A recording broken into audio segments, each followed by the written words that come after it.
নমস্কার, গঙ্গার রান্নাঘরে আপনাদের সুস্বাগতম। তো আজকে আমি একটা ঘরোয়া রেসিপি করছি, কিন্তু এটা খুব সুস্বাদু। আপনারা বাড়িতে চেষ্টা করবেন, খুবই ভালো লাগে। খুব সহজ পদ্ধতিতে একটা রেসিপি। এটা হচ্ছে পটল বাটা। আপনি পটলটাকে এটা সিদ্ধ করে নিতে হবে। তো পেঁয়াজ কুচিয়ে নিলাম, কাঁচা লঙ্কা, আর সঙ্গে লাগবে পোস্ত। এবার পটলটাকে আমি বেটে নেব। পটল বাটা কমপ্লিট। এবার এটা আমি ফ্রাই প্যানে দেবো।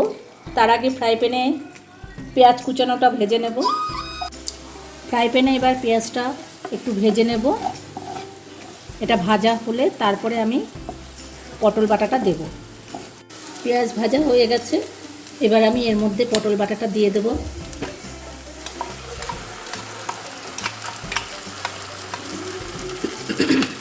এবার দেব আমি পরিমাণ মতো নুন, হলুদ, আর পোস্তটা একটু পরে বেটে পোস্তটা দেব।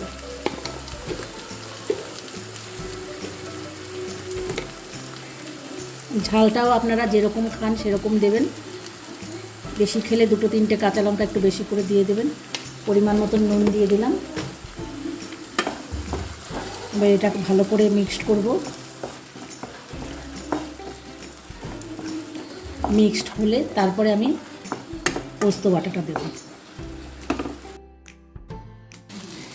এবার আমি পটল বাটার মধ্যে দিয়ে দিলাম পোস্ত বাটা।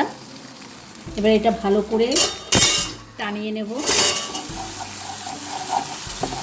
এটা খুব একটা টেনে গেলে তখন একটা দলা মতন হয়ে যাবে। এটা যখন দলা মতন হয়ে যাবে, একটু আঠালো মতন হবে, তারপরে এটা নামিয়ে দিতে হবে। এবং গরম ভাতে এটা খেয়ে দেখবেন, আপনারা বুঝতেই পারবেন না যে এটা পটল বাটা নাকি। এবং খুব টেস্টি সুস্বাদু খাবার। আপনারা বাড়িতে চেষ্টা করবেন। খুবই সোজা খাবার, ঘরোয়া পদ্ধতি, একদম সোজা পদ্ধতি। করবেন আপনারা নিশ্চয়ই। তৈরি হয়ে গেছে আমাদের পটল বাটা। আপনারা অবশ্যই জানাবেন কমেন্টে, আর আমার চ্যানেলটা অবশ্যই সাবস্ক্রাইব করবেন। তবে নতুন কোনো রেসিপি করলে আপনাদের কাছে সবার আগে পৌঁছে যাবে। নমস্কার।